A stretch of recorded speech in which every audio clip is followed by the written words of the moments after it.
Assalamualaikum warahmatullahi wabarakatuh. Pada kesempatan kali ini saya akan menampilkan video praktikum pengendalian proses bab 3 tentang penentuan fungsi antar sistem pengendali suhu. Sebelumnya perkenalkan, saya Raditya Bima Sakti Pradana dari kelas 2D D3 Teknik Kimia Politeknik Negeri Malang. Sebelum kita membahas lebih dalam lagi, alangkah baiknya kita membahas tentang istilah-istilah yang ada pada LKM, yaitu yang pertama KP atau gain. KP atau gain yaitu bilangan yang menyatakan perbandingan antara perubahan output atau PV yang terjadi atas perubahan input atau MV. Yang kedua yaitu tau atau tau P, yang biasa disebut dengan time constant, yaitu waktu yang dibutuhkan proses atau output untuk mencapai steady state setelah dilakukan perubahan input. Yang ketiga, tau atau tau D, yang biasa disebut dengan dead time, yaitu tenggang waktu yang dibutuhkan proses untuk mengeluarkan perubahan output setelah terjadi perubahan input. Berikut dapat kita amati hasil pengamatan yang didapat, yaitu T atau waktu dan juga persen PV. T atau waktu dimulai dari 0 hingga 110 detik, sedangkan persen PV dimulai dari 36,9 hingga 44%. Dari data tersebut didapatkan persen PO1 yaitu 10% dan persen PO2 yaitu 50%. Dari persen PO1 dan persen PO2 dapat dihasilkan delta persen PO yaitu 40%. Dan juga didapatkan persen PV1 yaitu 36,9% dan juga PV2 yaitu 44%. Dari dua data tersebut didapatkan delta persen PV yaitu 7,1%. Yang selanjutnya adalah pembahasan. Pada pembahasan kali ini kita akan membahas 3 metode. Metode yang pertama yaitu cara membuat garis singgung. Yang pertama, buat garis lurus ke arah kiri dengan melanjutkan garis steady state pada persen PV2. Yang kedua, tentukan titik belok sebagai permulaan garis singgung. Kemudian, buatlah garis singgung sedekat mungkin dengan kurva reaksi. Yang ketiga, buat titik pertemuan antara garis singgung dengan garis persen PV2. Kemudian, tarik garis vertikal menuju sumbu X bagian bawah. Yang keempat, garis panjang titik belok sampai titik perpotongan sumbu X adalah tau P dan garis sebelum titik belok adalah tau D. Dan berikut didapatkan grafik persen PV terhadap waktu untuk metode 1.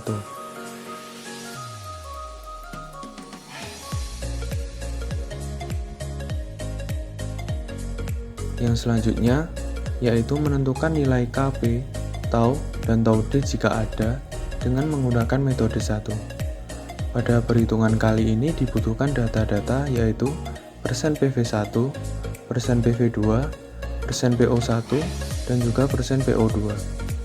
Dan dari data-data tersebut didapatkan delta CS yaitu 7,1% yang didapatkan dari persen PV2 dikurangi persen PV1, dan juga didapatkan delta persen PO yaitu sebanyak 40% yang didapatkan dari persen PO2 dikurangi persen PO1.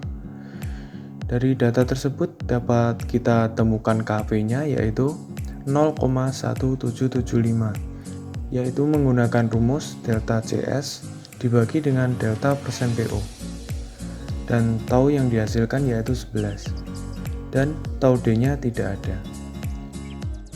Selanjutnya yaitu menentukan fungsi transfer berdasarkan nilai yang diperoleh pada poin A2. Pada kali ini kita menggunakan rumus yaitu fungsi transfer sama dengan KP dibagi tau S ditambah 1. Dan dari rumus tersebut didapatkan hasil sebesar 0,01479,167. Yang selanjutnya yaitu metode 2.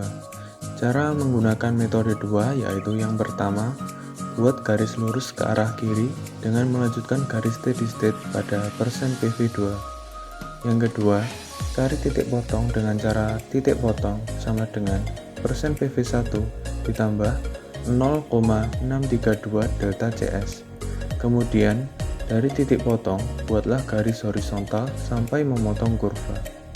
Yang ketiga, buat garis lurus vertikal dari garis potong sampai ke sumbu X bagian bawah.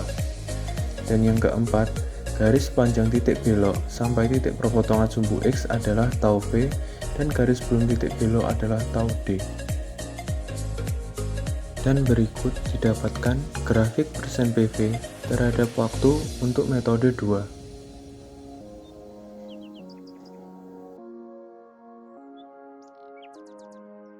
Dan pada soal selanjutnya, kita diminta untuk menentukan nilai Kp, tau, dan juga tau D jika ada dengan menggunakan metode 2. Untuk menentukan nilai-nilai tersebut, kita membutuhkan data berupa persen PV1, persen PV2, persen PO1, dan juga persen PO2.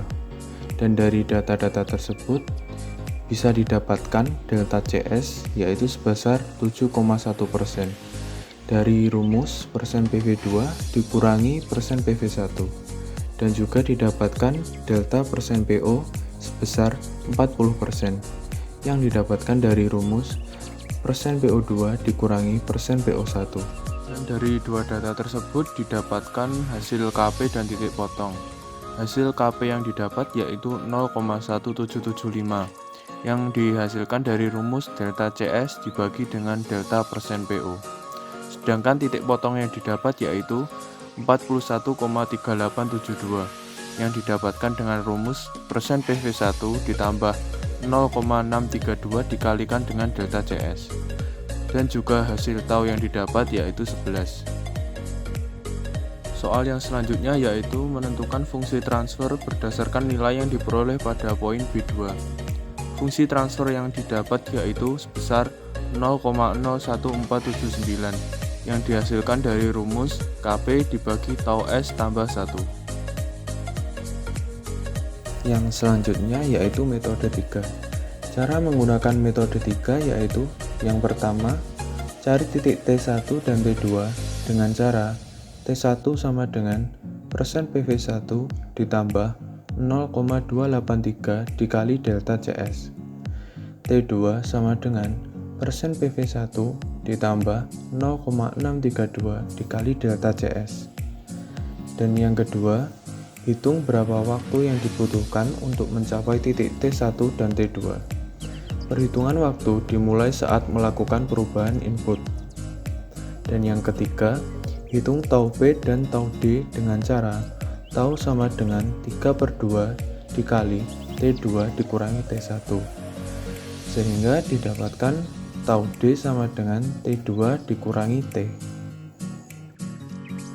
Dan berikut didapatkan grafik persen PV terhadap waktu untuk metode 3.